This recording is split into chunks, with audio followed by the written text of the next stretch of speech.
On enchaîne, Daïk, avec la primaire à gauche relancée par Jean-Christophe Cambadélis. Oui, qui va présenter ce matin devant le Parti Socialiste. Donc c'est une primaire ouverte aux partis de gouvernement. Vous en êtes donc exclu. Est-ce que vous le regrettez, vous, au parti de gauche de Jean-Luc Mélenchon? Alors il va falloir que... Vous n'êtes pas invité à cette primaire. Oui, mais on ne souhaitait pas y aller. Hein. Donc nous sommes un parti de gouvernement, nous avons vocation à prendre le pouvoir. Voilà. Sauf que par contre, on n'est absolument pas candidat à participer à ces petites primaires, finalement, de celles et ceux qui sont compatibles avec les politiques de droite que le gouvernement mène et qui se traduisent à travers la loi El Khomri et son monde. C'est une mascarade, ce qui va se passer. Vous allez voir que vous allez avoir un certain nombre de candidats à cette primaire qui vont être là pour préserver finalement leur investiture à la législative. Non.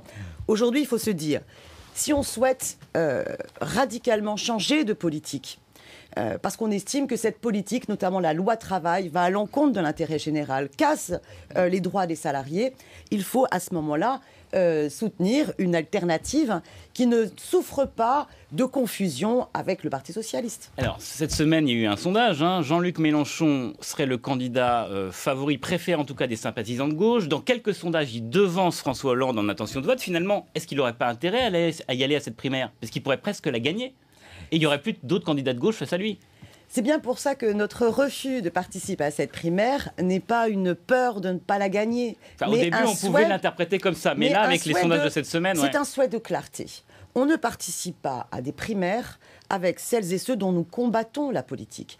Et l'enjeu aujourd'hui, c'est de fédérer le peuple pour essayer d'ouvrir un nouvel horizon, redonner de l'enthousiasme qu'on peut faire une autre politique qui réponde à l'intérêt général humain, les questions écologiques, les questions démocratiques, les questions sociales, et non pas participer à une espèce de mécano, de bric et de broc totalement incohérent avec ceux dont on dénonce les politiques.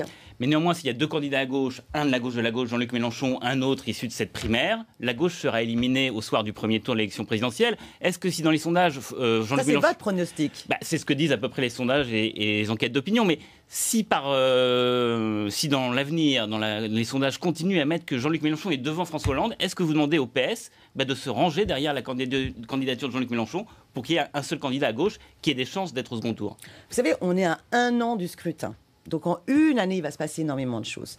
Je remarque que Jean-Luc Mélenchon fédère le peuple de manière bien plus large que cette notion de clivage droite-gauche qui aujourd'hui, avec un gouvernement qui mène une politique de droite, n'est plus comprise par tout un tas de Françaises et de Français. Et je pense que Jean-Luc Mélenchon peut être justement le candidat qui nous évite le scénario que tout le monde nous prédit d'un deuxième tour droite-extrême droite. Mais pour cela, il ne faut pas qu'il y ait un candidat PS à côté de lui. Si en décembre, vous ne savez pas la situation qui sera également à droite. Chacun prendra ses responsabilités. Nous pensons qu'une élection, il y a un premier tour, un deuxième tour, doit permettre une confrontation démocratique sur les grands choix. Mais Jean-Luc Mélenchon peut être un bon candidat de premier tour parce qu'il est sur des convictions, mais un candidat de second tour doit rassembler. Et est-ce que c'est un bon candidat de second tour? Je pense que sur les questions républicaines, Jean-Luc Mélenchon incarne justement quelqu'un qui parle au cœur de toutes les Françaises et les Français, sur les principes fondamentaux. Ses paroles, notamment au moment des attentats, ses paroles pour défendre aussi nos libertés fondamentales et en même temps garantir les conditions de notre sûreté et sécurité à toutes et tous. Ses paroles sur les questions écologiques, sa volonté justement de mettre au cœur de la campagne la défense de notre écosystème. Eh bien, je pense en capacité de rassembler bien plus largement. Alors j'ai bien entendu votre hostilité au Parti socialiste, mais en imaginant, parce que la présidentielle c'est dans 1 an, mais ça va vite venir, qui est François Hollande au second tour, vous faites quoi? Alors écoutez, François Hollande au second tour, d'abord, j'y crois pas 2 secondes. Hein. Franchement, je n'y crois pas 2 secondes. Et je crois que personne n'y croit 2 secondes de François Hollande au second tour. Pour vous, le seul candidat qui peut être au second tour à gauche, c'est Jean-Luc Mélenchon? Oui, je pense, sincèrement. Et ce qui est vrai, c'est que voter de nouveau PS, après toutes les politiques qu'ils ont conduites, qui vont bien au-delà de ce qu'ils avaient promis, ils se sont trahis sur nombre d'engagements que l'on considérait déjà faibles, fait que pour tout un tas de gens, c'est fini. Ils ne voteront plus Parti socialiste. Jean-Christophe Cambadélis, ce matin, dans une interview à Libération, s'interroge un peu sur le programme de Jean-Luc Mélenchon. Il se demande si c'est un axe de débordement ou une nouvelle offre politique. Qu'est-ce que vous répondez à Jean-Christophe Cambadélis? Un axe de débordement ou une nouvelle offre politique. Mais c'est toujours... Axe de débordement, je crois que vous n'êtes que dans la contestation. Ouais. Et Nouvelle Offre, est-ce que vous faites des propositions? C'est comme ça que je décrypte le discours. Il y a des propositions extrêmement conséquentes. Je vous donne par exemple un exemple. Instaurer une loi qui interdit les licenciements boursiers et qui en même temps donne de nouveaux droits des salariés à l'intérieur des conseils d'administration des entreprises pour que ce ne soit plus la dictature des actionnaires contre l'emploi et contre notre outil industriel. C'est très important. Sur les questions écologiques, se dire que bah oui, il faut sortir du nucléaire et en même temps aller vers l'objectif de 100% renouvelable.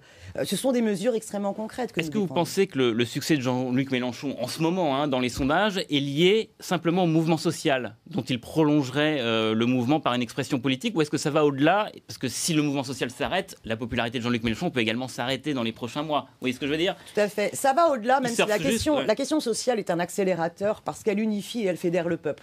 Vous avez vu la dernière manifestation.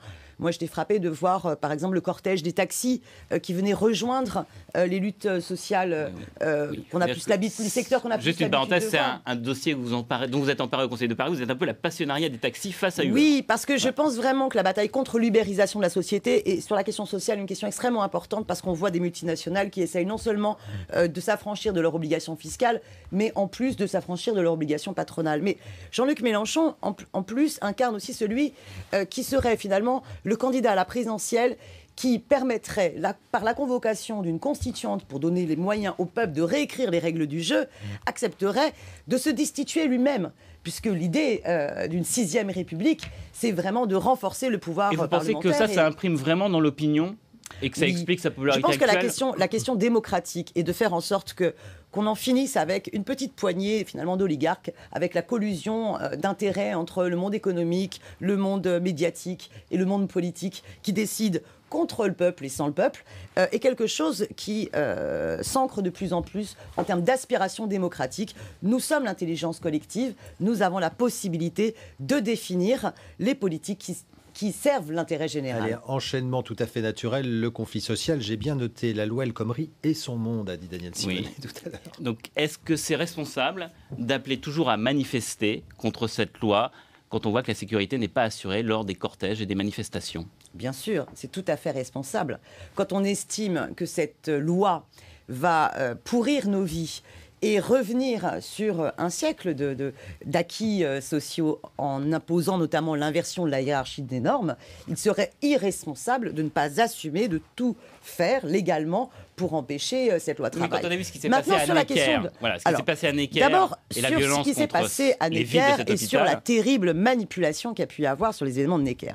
À Necker, vous avez quoi? Vous avez d'abord un cortège, un début de cortège qui n'a rien à voir avec la manifestation, de plusieurs centaines de personnes qui sont outillées pour casser, qui ne sont pas en lien avec le cortège officiel. Pourquoi les forces de l'ordre laissent passer ce cortège sans rien faire? Pourquoi les forces de l'ordre se mettent devant l'hôpital Necker, laissant du coup les caillassages qui dégradent l'hôpital Necker, mais l'hôpital Necker à ce moment-là n'est pas la cible? Et pourquoi par contre à un moment donné on voit une personne avec un marteau qui tranquillement essaye de casser une vitre et à côté on voit quelqu'un avec un brassard qui ne bouge pas? Oui, alors ce quelqu'un à côté d'un brassard est un journaliste, c'est pas du tout un policier comme ça a été relayé et sur la police les réseaux pas sociaux. Très loin. Mais moi je me dis pourquoi le service d'ordre de la CGT n'est pas capable d'encadrer sa manifestation? En fait, c'est lui, le service d'ordre, le service d'ordre de la CGT qui garantit en premier la sécurité au sein de la manif. Non, justement. Est-ce que ce sont les organisateurs de l'Euro qui sont responsables des débordements et des casses qu'il y a dans le pays? À Marseille? Non, absolument pas.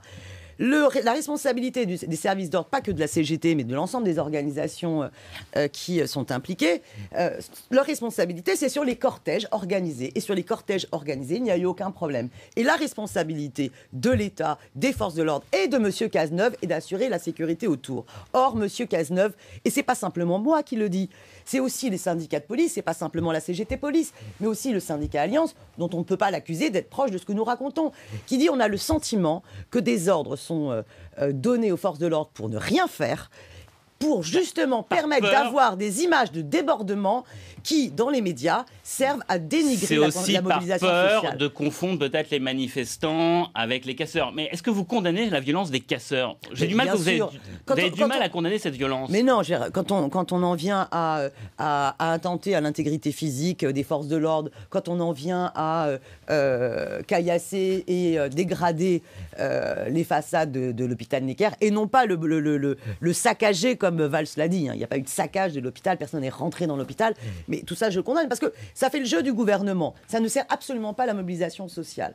Mais par contre, j'aimerais qu'enfin M. Cazeneuve condamne les drames et les débordements qu'il y a eu en termes de aussi bavures policières et de fautes Il y a une policières. enquête qui est ouverte Il y a des enquêtes policières le jeune qui sont Romain ouvertes, qui a été blessé. mais alors, ils sont quand même très, très silencieux, alors qu'on est dans une situation mais catastrophique. Des jeunes qui perdent un œil, d'autres qui se retrouvent dans le coma, puis un troisième, le dos qui va être paralysé à vie. Enfin, on est sur des situations extrêmement graves. Moi, je suis de la génération 86, Malik Ousekine, j'aimerais bien que ça s'arrête.